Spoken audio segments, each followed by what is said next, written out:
Kumusta mga kasaliksik?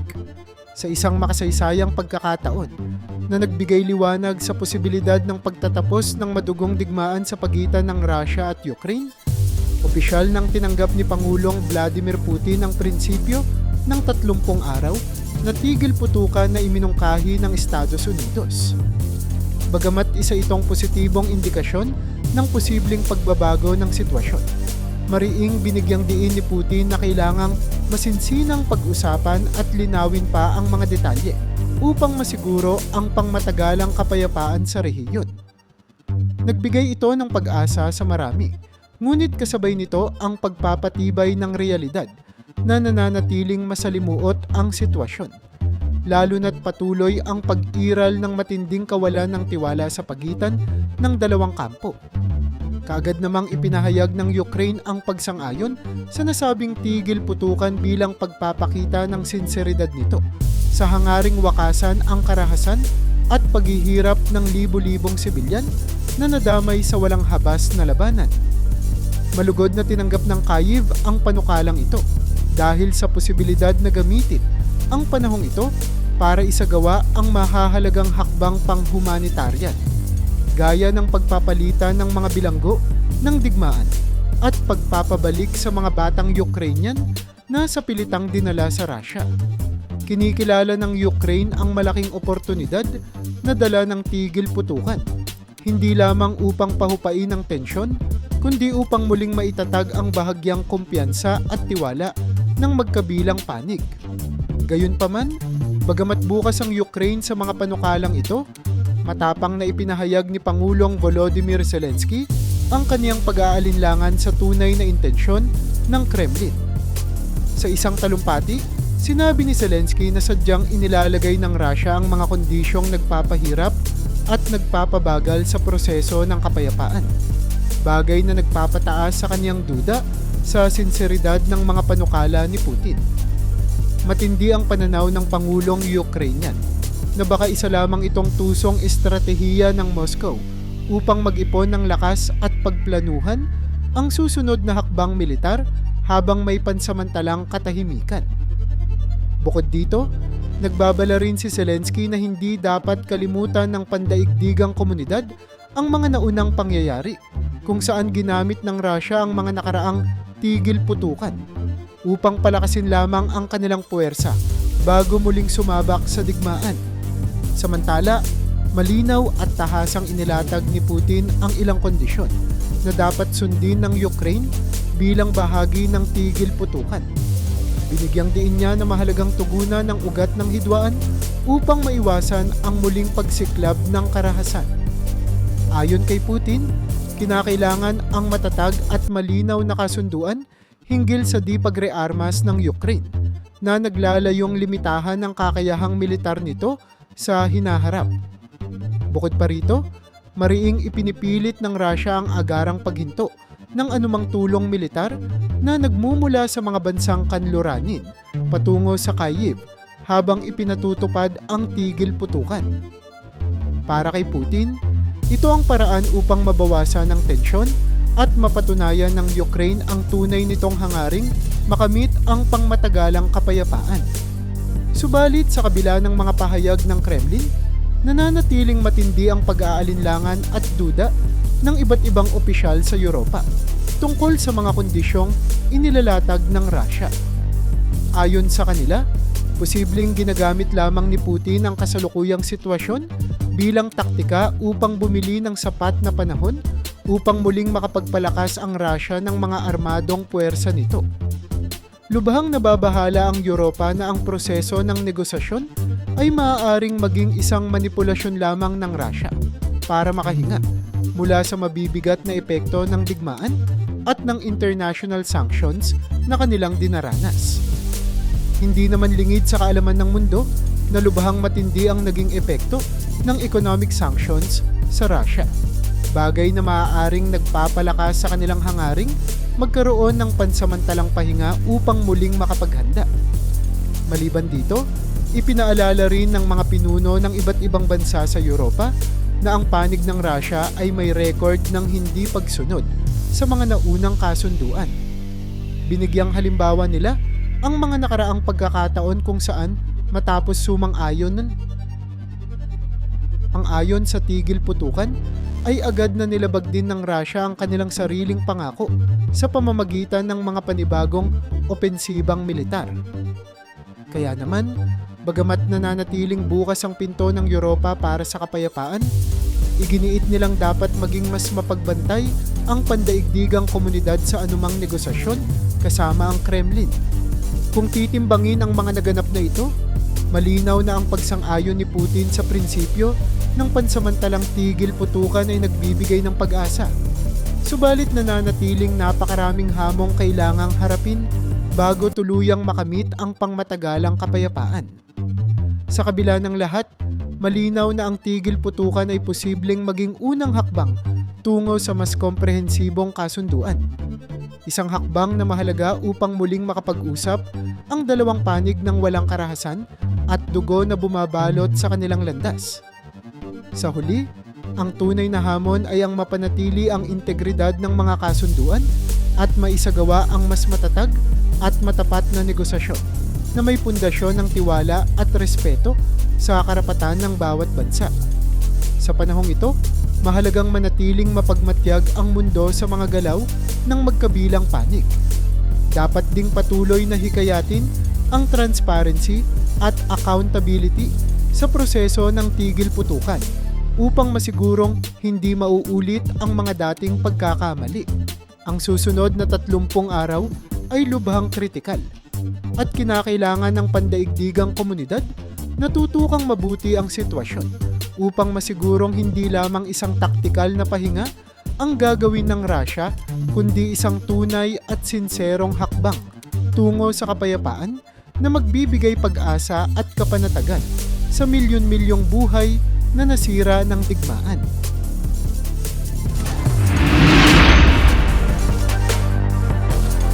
Habang patuloy ang maigting na negosasyon para sa inaasam na kapayapaan, naging malinaw na hindi magiging madali ang proseso dahil sa mga kondisyong inilatag ng Russia. Mga kondisyon na itinuturing ng marami bilang mabigat at mahirap tanggapin ng Ukraine. Sa gitna ng usapin tungkol sa 30 araw na tigil putukan, mariing inilatag ng Russia ang 5 kondisyon na hinihiling nitong agarang matugunan ng Ukraine at ng mga kaalyado nito upang tuluyan ng maisakatuparan ang hangaring kapayapaan. Sa unang tingin, tila makatwiran ang ilang hinihingi ng Moscow. Subalit kapag sinuri ng mabuti, napapansin agad ng mga eksperto ang matinding implikasyon at kahihinatnan nito para sa Ukraine at maging sa pandaigdigang politika. Una narito ang mariing kahilingan ng Russia na opisyal na talikuran ng Ukraine ang anumang plano nitong pagsali sa NATO. Ang panawagang ito ay isang matagal ng issue na paulit-ulit na binibigyang diin ng Moscow mula pa bago sumiklab ang malawakang labanan. Para sa Kremlin, ang pagtanggap ng Ukraine sa NATO ay malinaw na banta sa kanilang pambansang seguridad dahil ilalagay nito ang puwersang militar ng mga kanluraning bansa sa mismong pintuan ng Russia. Bagamat tila lohikal ito sa panig ng Russia, para naman sa Ukraine ay isang malaking sakripisyo ito dahil nangangahulugan ito ng pagsuko ng kanilang karapatan bilang isang malayang bansa na pumili ng sarili nitong direksyon sa pandaigdigang relasyon. Ang kondisyong ito ay tila direktang tumatarget sa kalayaan at soberanya ng Ukraine, bagay na halos imposibleng tanggapin ng mga lider nito nang walang mabigat na pagtutol mula sa kanilang mga mamamayan.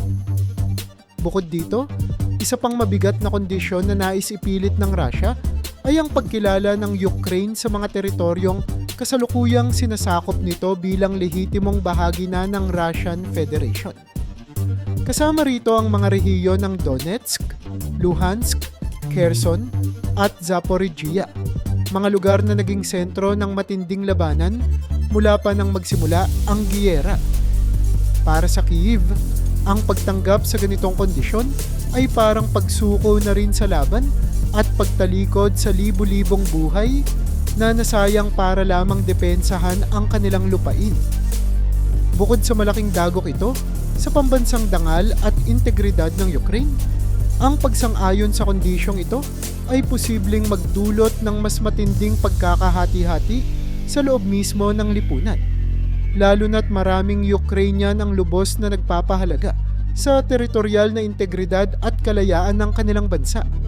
Ikalawang mahirap tanggapin na kahilingan ng Russia ay ang agarang pagbawas ng lakas militar ng Ukraine at ang tuluyang paghinto sa anumang mobilisasyong militar nito habang ipinatutupad ang tigil putukan.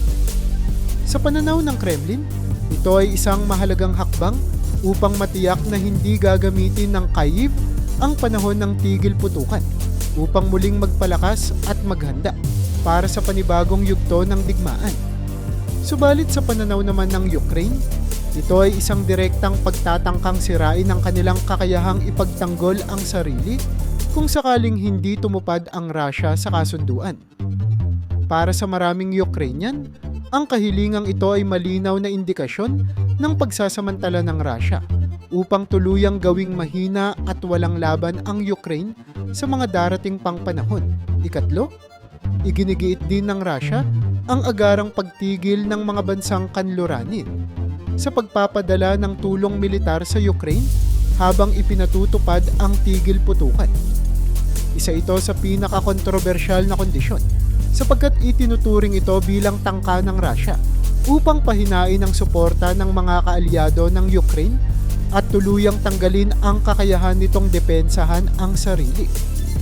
Hindi maikakaila na ang suportang militar ng kanluran ay naging susi sa pananatiling matatag ng Ukraine laban sa mga malawakang opensiba ng Russia sa halos mahigit isang taon ng labanan. Kung tuluyang mahinto ang suporta mula sa mga kaalyado tulad ng Estados Unidos, United Kingdom at iba pang mga bansa ng NATO, tiyak na lalong hihina ang posisyon ng Ukraine sa negosasyon at maaaring magresulta ito sa mapanganib na kalagayan ng buong rehiyon. Panghuli at hindi rin maliit na kondisyon ang hinihiling ng Russia na tuluyang alisin ang lahat ng pandaigdigang sanksyon na ipinataw sa kanila bilang resulta ng kanilang agresyon laban sa Ukraine. Matatandaang ang mga sanksyon na ito ang siyang dahilan kung bakit bumagsak ang ekonomiya ng Russia at unti-unting humina ang kanilang kakayahang panatilihin ang laban sa matagalang panahon. Sa ngayon, ang mga sanksyon ang nananatiling pinakamalakas na sandata ng pandaigdigang komunidad upang idiin ng Russia na tumigil na sa digmaan.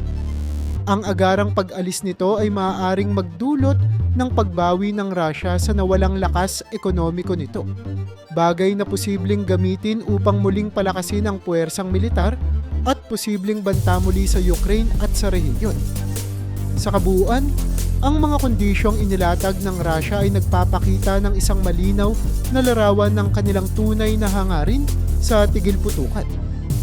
Bagamat nasa mesa ang posibilidad ng kapayapaan, mahirap paniwalaan na bukas ang Kremlin sa patas at pantay na kasunduan. Sa halip, malinaw ang nais nila. Isang kasunduan na may malaking kalamangan sa kanila at lubhang mapanganib naman para sa soberanya ng Ukraine. Ang susunod na mga araw ng negosasyon ay lubhang mahalaga at mapanuri sapagkat dito matutukoy kung may pag-asa ba talaga para sa tunay na kapayapaan o ito'y isang taktika lamang ng Moscow upang tuluyang mapasailalim sa kontrol nito ang buong Ukraine.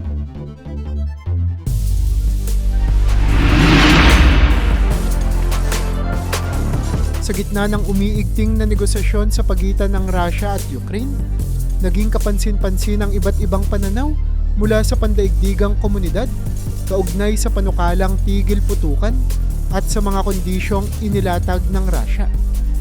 Isang mahalagang tinig na agad na narinig ay mula mismo kay Pangulong Donald Trump ng Estados Unidos. Bagamat nagpahayag siya ng maingat na optimismo tungkol sa posibilidad ng kapayapaan bunsod ng mga naging pahayag ni Vladimir Putin, mariin naman niyang binigyang diin na kailangang tapusin ang digmaan sa pinakamabilis at pinakamaagang panahon. Ayon kay Trump, bagamat may mga positibong indikasyon ang naging tugon ng Russia, hindi dapat kalimutan na sa bawat araw na nagpapatuloy ang karahasan ay parami ng parami ang nawawalan ng buhay. Hinikayat niya ang Moscow na maging bukas at tapat sa kanilang intensyon upang mapabilis ang proseso at tuluyang mailigtas ang libo-libong inosenteng sibilyan mula sa patuloy na panganib. Gayunpaman, hindi lingid sa kaalaman ng mga lider sa Europa ang posibilidad na ang mga pahayag ng Russia ay isa lamang taktika upang magkaroon sila ng sapat na oras para makapag-reorganisa at makabawi mula sa mabibigat na pinsalang natamo sa digmaan. Nagbabala ang ilang matataas na opisyal ng Europa na posibleng ginagamit lamang ni Putin ang mga negosasyong ito bilang pampalipas oras upang makahanap ng pagkakataong muling maghanda para sa susunod na yugto ng kanilang pag-atake. Malinaw na may matinding pag-aalinlangan ang mga lider ng European Union sa sinseridad ng Russia. Lalo na't naging karaniwan na sa nakaraang mga taon ang mga ganitong estratehiya mula sa Kremlin. Para sa Europa, hindi dapat magpabaya ang pandaigdigang komunidad sapagkat ang anumang pagbawas ng pagbabantay ay maaaring pagsamantalahan muli ng Russia upang ituloy ang kanilang tunay na layuning kontrolin ang Ukraine. Lubos na matalas din ang naging reaksyon ni Pangulong Volodymyr Zelensky ng Ukraine hinggil sa mga kondisyong inilatag ng Russia. Sa isang madamdaming talumpati kamakailan, tahasan niyang tinanggihan ang lahat ng kondisyong inilatag ng Kremlin, kasabay ng pagkukumpara niya rito sa mga taktika ni Adolf Hitler noong ikalawang digmaang pandaigdig. Binigyang diin ni Zelensky na ang mga kondisyong ipinipilit ng Russia mula sa pagkilala ng mga okupadong teritoryo bilang bahagi ng Russia hanggang sa pagbabawas ng lakas militar ng Ukraine ay mga ultimatum na hindi lamang mapanganib kundi tuwirang yumuyurak din sa soberanya at integridad ng kanilang bansa. Mariin niyang ipinahayag na hindi kailanman magiging katanggap-tanggap ang mga kondisyong ito dahil tila isa itong tahasang pagtatangka upang puwersahin ng Ukraine na isuko ang kanilang karapatan bilang isang malayang bansa. Dahil dito, malinaw na nananatiling matatag ang paninindigan ni Zelensky na hindi papayag ang Ukraine na manipulahin sila sa ngalan lamang ng pansamantalang kapayapaan. Sa kabilang banda, kakaiba naman ang naging pananaw ng China na kamakailan lamang ay naglabas ng kanilang sariling panukala para sa kapayapaan. Ayon sa China, kailangan ng isang alternatibong proseso na hindi pinamamahalaan lamang ng iilang malalaking bansa, kundi isang bukas at inklusibong internasyonal na komperensya na may pantay-pantay na partisipasyon mula sa Russia, Ukraine at iba pang kaugnay na mga bansa. Nanawagan ng China sa parehong Kyiv at Moscow na tanggapin ang panukalang ito bilang isang bagong daan tungo sa mapayapang resolusyon. Subalit maraming eksperto ang nagbabala na maaaring mayroon ding sariling interes ang Beijing, lalo pat posibleng makita nito ang isang pagkakataon na palawigin ang impluwensya nito sa Europa habang nasa gitna ng matinding tensyon ang mga bansang kasapi ng NATO at Russia. Hindi rin nagpahuli sa pagbibigay ng opinyon ang mga bansa sa Europa tulad ng United Kingdom, kung saan matapang na ipinahayag ni punong ministro Mark Rutte ng Netherlands, isa sa matibay na kaalyado ng UK sa loob ng Europa, na ang mga panukalang inilatag ni Putin ay malinaw na indikasyon ng desperasyon at pagkataranta ng Kremlin. Hindi dapat seryosohin ayon sa kanya ang mga kondisyon ng Russia dahil malinaw na hindi patas ang mga ito at naglalayong pabagsakin ang kapabilidad ng Ukraine na idepensa ang sarili nito sa hinaharap. Sinabi ni Rutte na kung talagang seryoso ang Russia na itigil ang digmaan, dapat na maging makatotohanan ang mga panukalang inilalagay nila sa mesa ng negosasyon. Para sa kanya, malinaw na isa lamang itong taktikal na maniobra ng Russia upang magmukhang bukas sa negosasyon habang patuloy silang naghahanda sa mga susunod na hakbang. Sa paglipas ng bawat araw ng negosasyon, nagiging mas malinaw sa buong mundo kung gaano kasalimuot at kabigat ang sitwasyong kinakaharap ng Ukraine. Habang patuloy na nagpapalitan ng mga salita ang iba't ibang bansa tungkol sa kung paano matatapos ang digmaan. Libo-libong sibilyan naman ang patuloy na nagdurusa sa gitna ng karahasan at kawalan ng katiyakan. Sa huli, ang tagumpay ng negosasyong ito ay nakasalalay sa kung magiging bukas at tapat nga ba talaga ang Russia sa pakikipagkasundo o kung ito ba ay isang panibagong estratehiya lamang upang ituloy ang kanilang pangmatagalang hangarin na kontrolin ang Ukraine. Isang bagay ang malinaw sa lahat. Ang susunod na mga linggo ay kritikal at ang mundo ay kailangang maging mas mapagbantay kaysa kailanman upang hindi mapahamak ang Ukraine at ang seguridad ng buong Europa.